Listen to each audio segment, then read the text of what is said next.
Wars, I had number 5 on our list. A behind-the-scenes featurette from Comic-Con for the upcoming film Star Wars The Force Awakens has hit the web. The video showed what went into making the film and some new quick shots from the movie. The Jacob here loves the Star Wars. It gives him that sick rush he needs to get through the day. So, tell me about this. This was a really cool look into the movie. It wasn't anything mind-blowing. It wasn't a new trailer, which a lot of people were kind of upset about, but it was a really cool look. We got to see that Simon Pegg is actually going to be in the movie as an alien, so that's kind of cool, I guess. No one's going to be able to recognize him because it showed him in that suit, and he's obviously going to be wearing a mask too. So we saw a lot of people in suits. This is something that was emphasized. These places are real. Yeah.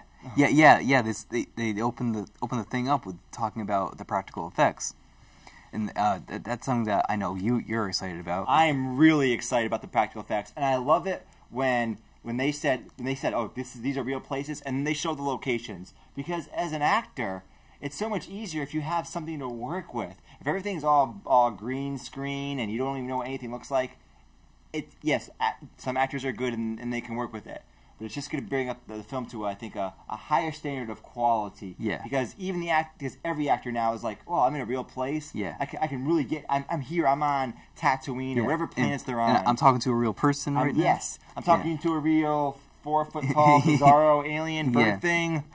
But it should also be known that, like, 85% of this movie is going to be CGI. Oh, yeah. At the same time. Like, CGI. You see in the trailers tons of CGI. Yeah. And there was that cool scene where we get to see Oscar Isaac's character, I think, being taken away by a stormtrooper. We got to see we got to see more scenes with Daisy Ridley is that the actress? Yeah, I think it's the actress who's she's piloting something. We got to see how they did that. They have some guy in a booth controlling it, and then we got to see more of John Boyega's character.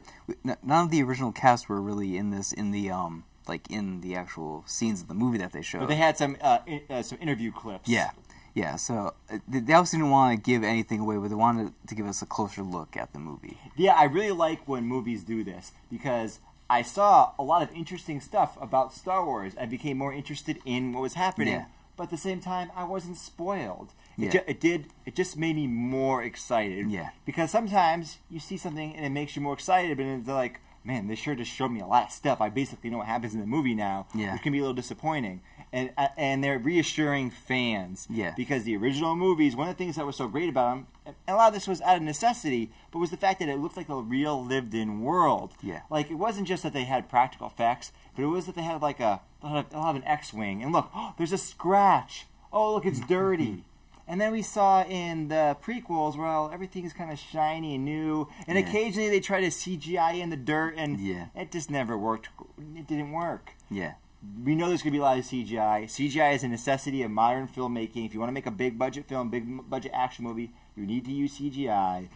But adding just a little bit of that touch of the practical effects, having a little more sets in there, bam. Now you got the perfect formula. And I hope we see this more and more now in the future, because for a while there was an extreme push away from practical effects. Yeah. Because they're cheaper, they're easy to do the CGI, but now people are learning. Wait a second, this can hurt filmmaking. Yeah, I'm really happy that he's bringing in the practical effects. J.J. Abrams, because he's a hardcore Star Wars fan. This is the first time where we actually get to see a film made by a Star Wars fan, and that's really exciting for me because it's kind of like fan fiction come to life. Right.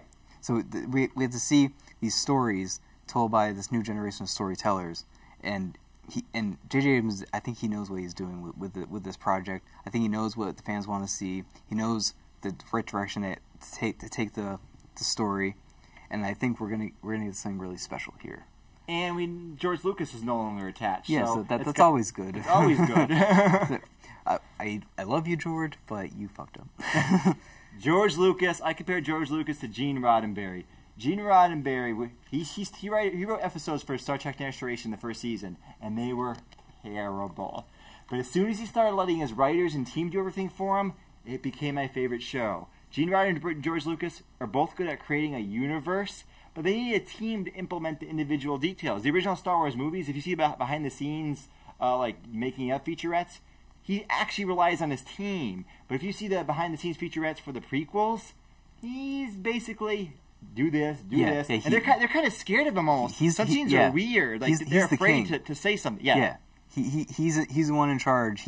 And that's why I think his directing was so bad, because no one wanted to say anything to him. You could see that in behind the scenes if you watch it. It's weird because like he's talking about Jar Jar Binks, about how awesome he is, and you see the people in the background like they look a little uncomfortable, like they want to say something but they can't. Yeah, it's weird. You don't usually see that vibe. Yeah, that was really weird. But then in this, you can see the vibe. Everyone's like in nerd heaven. Yeah, exactly. They're like, yes. Yeah. I mean, they actually showed the shot from like the first day of shooting. Like, yeah, we're doing Star Wars. Everyone's like, yeah.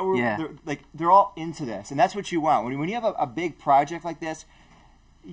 There's hundreds of artists involved, hundreds of creative people are involved in this. And you don't want those people to be stymied by some king, some emperor on high that says, do this exactly my way. You want these creative people who do makeup, who do special effects, who do sound, who do music.